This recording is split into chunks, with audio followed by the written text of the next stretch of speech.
Good morning, friends. Today I'm going to share with you all about how I am insanely, simply, this is not fancy, do not expect like normal YouTube reveal here, but as a real person, this is how I am storing everything efficiently to have zero waste in my prepper pantry. This is Heavenly Minded Home, where faith meets real life prepping, biblical truth cuts through the chaos, and women rise to live set apart. So subscribe, join the remnant, and let's build a heavenly minded home together. So before we get into it, be sure to hit that like button and say hello to Lois.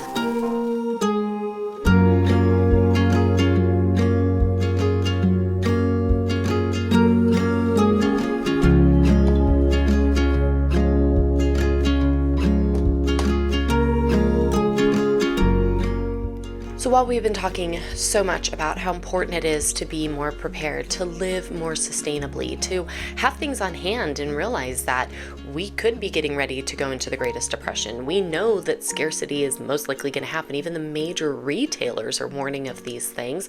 What are we doing to be more prepared, to live as wise stewards and have the things together that we probably should have together anyways? And our family really had this hit us front and center when we went through Hurricane Helene here last year in Western North Carolina, and it has really been a wake-up call ever since then to get serious about these things. And I know many of you're saying that 2020 was that for you, and it's great to go and start picking up things, paying off extra debt, picking up 5 cans a week, or going and taking an extra $50 this month and putting it towards some things that would be nice to have on hand. Whenever you run out of shampoo, don't buy one bottle, buy 2, and then you got one you can put in your prepared pantry. However it is that you're doing it, it leads us all to the same point of how are you storing it? What are you doing with it?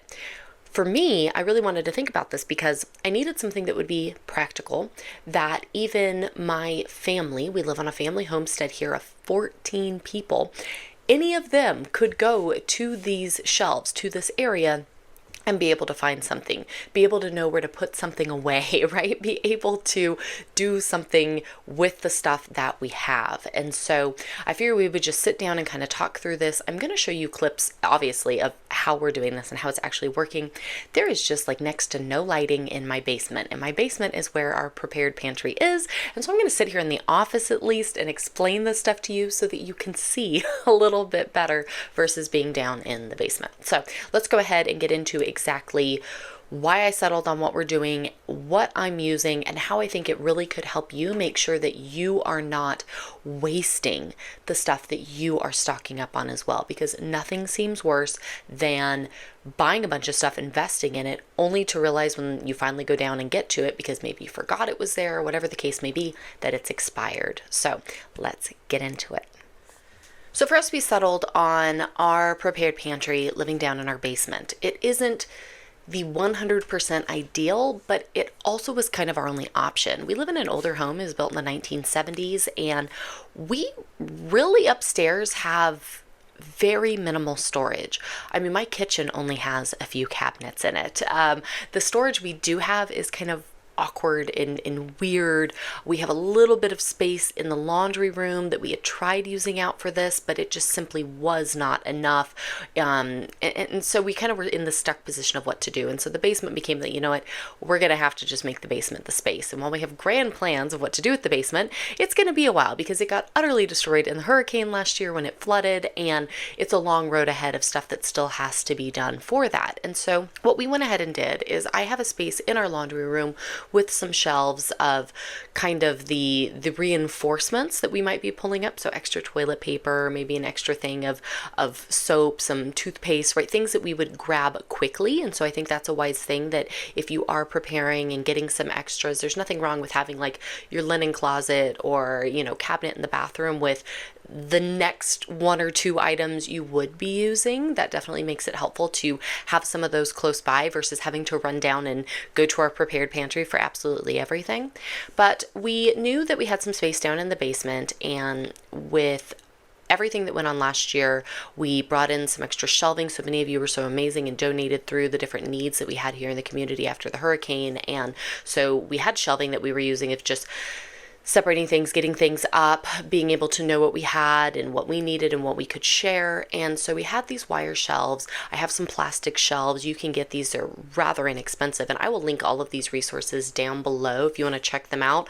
I'm going to use probably Walmart and Amazon, makes them really easy. You can just go from our list, add them to your cart, have them sent to you, right? If these are things that you are looking to add to your home in your prepared pantry. So we put up some of these shelves, and I wanted to make sure that we could keep everything very organized, very labeled, very clear, very inventoried, because the last thing I wanted was waste. We already don't have a lot of money to be pouring into this, right? Okay, when you're barely making the ends meet each month, having the extra to be getting more can seem a little overwhelming. And so the last thing I wanted was to have stuff go to waste. That to me just, I do not want it going to waste. That was such a big deal to me. And so what we did was we started laying everything out on these shelves, and we designated them. Some are going to be for food, some are going to be for toiletries, some are going to be for, medicine, some are going to be for those bigger supplies that would be needed around the homestead in the event of, this whatever potential thing happening. And so that really helped me to kind of see it in areas, so that way it wasn't all just jumbled up in one big heap of things. So whether you're designating just a shelf per thing because you have a smaller space, maybe you're putting stuff in boxes, whatever the case may be, I think having a little bit of, think of like a store, right? Have a little bit of a department for each thing, so that way when the time comes that you need these items, they are easily found. So I kind of designated things to like different spaces, even just in my mind, to like compartmentalize what was going where. That was super helpful. And then I knew I needed some way that I could store these things. The stuff is being kept in a basement. We do keep a dehumidifier running in there, but we live in the South and it gets humid and there is moisture. And the last thing I wanted was stuff getting ruined. Now, the things I got are not 100% moisture proof, but again, like I said, we keep a dehumidifier running around the clock. It's not that it's that damp in our basement, because it really isn't, especially with things we've done since last year. But I wanted to make sure that they still were in something to keep it just in better shape and also more organized, so stuff wasn't getting, lost in the sauce. So what I did was I knew that we had to find the most budget-friendly thing we possibly could. I love buying baskets from Dollar Tree. I scoop up baskets from Dollar Tree all the time. That's what I use to organize my pantry, my refrigerator, my office, kids' rooms, whatever. I love baskets from Dollar Tree because if they break, it's no big deal. It is what it is. The problem I'm finding, though, is $1.25 Tree and up now. Sometimes you're not getting the best deal when you buy stuff from there. Sometimes you think you're getting a good deal there because it's cheap, but not necessarily. I found a stack of boxes at Walmart. They're the cheapest things you could possibly get. They are cheaper per unit than going to Dollar Tree. So double check before you just run to Dollar Tree for something. Double check with Walmart, because sometimes Walmart is a better deal. Sometimes they're not. If you guys saw my Walmart prepper haul, sometimes they're not, but I think it's still definitely worth it to check. I found the stack of boxes and I said, these are going to be perfect. They were like shoe boxes, but I said, this is a great start, because what I can do with this is, now that I have my areas kind of like departmentalized, I can take the stuff as I'm bringing it in and categorize it in that. And so I was able to do this with, I started it with, say, my Dollar Tree haul. I went to Dollar Tree, walked the aisles, picked all the things that I possibly thought we could need. And I will link these videos at the end so you guys can see exactly what I found, how much we spent, all of those things.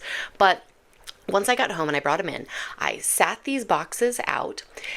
The next thing I did was I grabbed a handy dandy, these are those Bluetooth no ink needed labelers. I used to always see these in like ads and reels and stuff, and I never bought them because I thought they were going to be expensive. I was wrong. This thing was dirt cheap. I will link it down below. I've made so many labels with these things, and I'm starting to get close to being low. This one I still got quite a bit on. I'm starting to get low on some of the like printer tape that's in it, but I still have plenty, and I've been using this for months now. I bought this last year, and I can't tell you how many labels I've printed out, and it is still going strong. So I will link that one down below for you guys. But I went ahead, I pulled that up. You have an app on your phone. You type in whatever you want it to say, you click print, it connects via Bluetooth, it prints out labels for you. They are waterproof, they stick on real well, it's just really clear and legible. So again, I have 14 people that are going to be accessing our prepared pantry. I wanted to make sure anybody could go down there and be able to see exactly what it was. And so instead of my scribbling on everything, I thought a nice pretty label was at least a nice little element here to make it nice and clear for everyone. The labels are holding up well, they're working fantastic. I really like them. And so I started labeling things by category in these departments. And so as I was going through medicine, right, here's all the medicine one would need for tummy troubles, right? I put tummy troubles on the label, set that on one of those really cheap Walmart shoe boxes, the plastic boxes. Again, they're not completely like moisture proof, but they're doing a good job, okay, especially for the price I paid, considering I wanted something dirt cheap. So started putting all that medicine in there. When you are putting stuff in there, a lot of these things I didn't worry about too much because they have clear expiration labels marked on them. But key factor that we need to start doing, everyone here, have a Sharpie on hand. When you buy stuff, don't use the silver one because you probably can't see it, mark on it the date you bought it. And then it makes it really, really easy to make sure that you are using the first in, first out system, okay? That means you want to use the first thing you purchased first out, right? That's the thing you want to use first, and then the thing you purchase second, so that way you're getting the oldest one used up first. That's helping you with your freshness control and making sure things don't go to waste in your prepared pantry. And so mark the date on all the things as you are putting them into their designated boxes or on their designated shelves.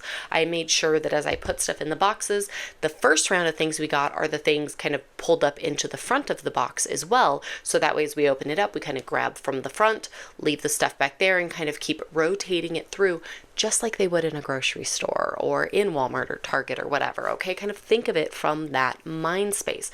You want to make sure that you are moving things up, using those, and letting the newest, freshest additions be in the back and let them kind of work their way through the system. And so I started categorizing things, right? Here's allergy stuff, here's first aid stuff, here's, I don't know, right? I was going through like the different categories. I'll show you guys all in the videos, obviously, that I'm overlaying over all of this, but I started just looking at everything that I was purchasing. So just to recap, I didn't make up all these labels and do all these boxes beforehand. I'm letting what I'm purchasing dictate the labels and boxes and storage solutions that I am needing. Now, for some things, I am using just open Dollar Tree baskets, depending on the type of contents that are going into it. But for the most part, having these little boxes with the lids on them has been so incredibly helpful. I absolutely love these. I need to go get another set of them. The price you just literally cannot beat. And so I really, really love that. Again, I will link all of this stuff down below so that way you guys are more than welcome to go. I've kind of done the legwork for you. You can just click add to cart, either pick it up in a pickup order, get it shipped to you. You're looking good. So took the things that I had, started separating them into categories, put a label for each one, put it on the box, right? Mark it with a Sharpie, the date that you purchased it. Start having a system so that way you've got first in, first out, and you can easily work through what it is that you have. Now for food, we just did open shelving for that because the items in our prepared pantry are canned foods, right? They are things that are already prepackaged. We do have some airtight containers for things like dry goods. That is another area we're working on stocking up some more with picking up things like rice, and I've got some oats that we've picked up. We have done like some flour, some pasta, things like that I have been putting into airtight containers. There are many different ways that you can store your food, and I highly recommend you researching into that before you start just dumping a bunch of food into some place that you're not accessing all the time. Again, the worst thing you want to do is invest in a bunch of this and then have it go to waste because it wasn't stored properly. We don't want that to happen. And so for ours right now, it is mainly canned foods, and so I haven't had to worry too much about that. We're starting to move into those other areas. Of course, those are videos we will be working on here in the future. If you're interested, be sure you subscribe, turn on your bells, right? Do all of those different things that way you will see these videos as they come out and we work through this process of becoming more sustainable ourselves here. And so I thought it was really important though that while we're putting all this stuff down here, we needed some sort of inventory system, right? I need need to kind of have an idea of what I have down there. And so what we've done is the kids are helping out, and they've kind of made it a fun project. We just took a simple little paper notebook. I'm sure if you're techie, you could have a real cool like spreadsheet system for this, and to be honest, it's probably something I would like to have one day. I would like to have it in spreadsheet form as well, but we just have old school paper notebook. And the kids took a basement inventory, and so what they did is, this is kind of in just one of our rotating chores that we're doing now, making this a part of our rhythm, is that the kids are going through and they have different categories of different things, right? Water, tuna, canned meat, rice, bag meals, soups, vegetables, beans, tomatoes, spreads, sauces, miscellaneous, right? They have different categories of foods here with everything that we have and how much of it that we have. And so it's really helpful, and everything is dated, of course. It's really helpful to have these lists, and I keep it right here in the office with me. So when I'm sitting down and working on our meal plan, I can just open this up and see what we have and go, okay, I know we have some of this already down in the pantry. I'm still going to purchase more, but then that's my little note to go, okay, but I'm going to pull from what's in the prepared pantry first, bring that up, and keep that first in, first out system. And so I'm basically doing the same thing with the food items, where mark it with a Sharpie the date it comes in, have the oldest stuff at the front, and add your new stuff to the back, just like a grocery store. So you're rotating the food through. Now, I'm not necessarily putting the food into baskets and boxes. They're just lined up on shelves, kind of like a grocery store. But when we need food, when my husband is cooking something, he goes, oh, I forgot, I needed pasta sauce for this, or whatever the case may be. The kids will run down and go, okay, let me go down to the shelf. It's getting into that rhythm of going, oh, yes, let me check all of our prepared pantry first, and then we'll go and get something if it happens to not be there and we did genuinely forget it. But getting into that habit of pulling from the prepared pantry and taking the groceries that are coming in and putting them down there on the backs of those shelves to kind of work them through the system really is a rhythm we've noticed. Okay, once you start to get into it, it goes a lot better. But relying on our prepared pantry versus relying on running to the store is a little bit of a shift when you're not used to it, but it's really cool seeing how when this really gets going, how helpful it's going to be. So there it is. That is my prepared pantry system, and I'm telling you, it's not glamorous. I'm talking like Dollar Tree notebooks and Sharpies and little cheapo inkless label makers and some really inexpensive plastic boxes. That's it. That's my system. But it works so well. I, for so long, did not want to get started with this process because I'd watch other videos that had the coolest, like, beautiful boxes. Like, they just, and props to them. And maybe down the road, like, I'll eventually get to a point where it's a little more lovely and not just a dark corner in my basement with, like, a little hanging lamp and some stuff on a shelf. Like, maybe I'll get there one day, okay? But I never got started because I was like, oh man, I can't invest in the fancy storage and this and that. Like, that's just, I just don't have the funds for that. And so I kept not starting because I didn't have the put together system. And instead yet said, I'm just going to start and then I'll create a system. And that was my system, finding really inexpensive shelves, really, in a space that would work. It's, again, not an ideal space. Like, ideally, we would have nothing down there. We'd be able to finish everything up. It would look really good. And then we'd start putting in shelving. Well, that's just not the case. That's just not what's happening. And so putting some shelves up, they're not, they don't have to be expensive. You can get cheapo ones, right? You can do some makeshift shelf, like whatever you need to do. Maybe it's just some boxes you're putting stuff in and label, like big totes, and you're going to just label them and put stuff in there. Whatever the case is, the important part is that you start. But then secondly, knowing that you can just get some inexpensive boxes. You can get an inexpensive label maker or just write on the boxes yourself, right? You can either get cheap labels from Dollar Tree or you can just take the Sharpie and write on the box. You can absolutely do that. You don't even have to have the label maker. Get the stuff in there. Make different departments, even if it's just in different boxes, right? But like, make different departments. Keep some like categories in there. Think like a grocery store or whatever. So that way you can know where things are and you don't just have a massive heap of things that you're trying to rummage through. We want to make sure that things aren't going to waste. And so being able to have some organization and a system is going to help you keep it that way. Write your dates on things as you buy them. So that way you know what was first in. So that way that can be first out. Get into the rhythm and the habit of not just running to the store every time you need something, but going to your prepared pantry first and then replenishing it. There's many different ways to do this, whether it's every week you're buying 5 food items and 5 non-food items. You're putting, $5 away. You're taking $50 each month and putting it towards something, or whatever the case may be. However it is that you want to be adding to your prepared pantry consistently, getting in that rhythm of also pulling from it is incredibly helpful. Finding different ways that you can buy in bulk. You can buy in clearance lots. You can buy from, like grocery outlets and things like that to really stock up your prepared pantry.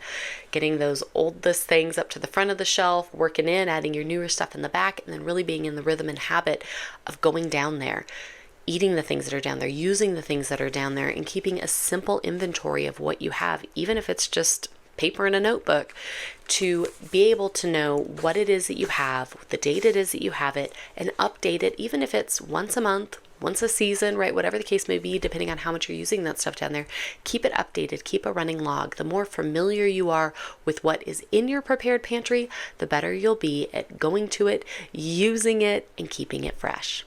So I hope that this could be helpful for you, if not glamorous and lovely, because I don't think it's certainly that was the case, but I know it may not be the most glamorous of prepared pantries that you have seen on the internet, but it's realistic. And I think many of us here today are going, okay, how practically can I do this? Maybe I can't make it beautiful. Maybe I can't do all of that. Maybe it's just some poor quality footage in a dark basement, but that's what it really looks like. It really is just a shelf with some plastic boxes, some fun little labels on them, and most importantly, the items that my family would need in the event of an emergency, in the event of shelves being empty, stuff going down, not being able to get to the things that we so normally need. And that is what matters. I thank you all for hanging out with me today. I really do hope that this can be helpful. If it was, leave me a like, right? I appreciate that. It really does help. Comment down below if there's anything I missed or a question you might have. I'm happy to answer it.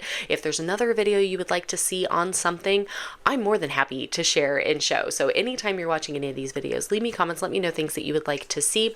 If you know someone that this could benefit, that this could be a help to, be sure, share this with them. Let them see how realistic and down to earth your prepared pantry can be, because the most important thing is that you're starting one, okay? So don't let the pretty pieces of it hold you back, like I know it did me. It can be a little overwhelming when you're trying to start from scratch, and so I thought sharing along the way might be helpful. If you want to see other ways we're kind of getting started and how quite literally I'm bringing you along with me as I'm doing this process, be sure to check out this playlist right up here where I have been sharing it all in very much in a way just like this. Thank you all for hanging out with me. I will see you all right back here in the next one. Bye, friends.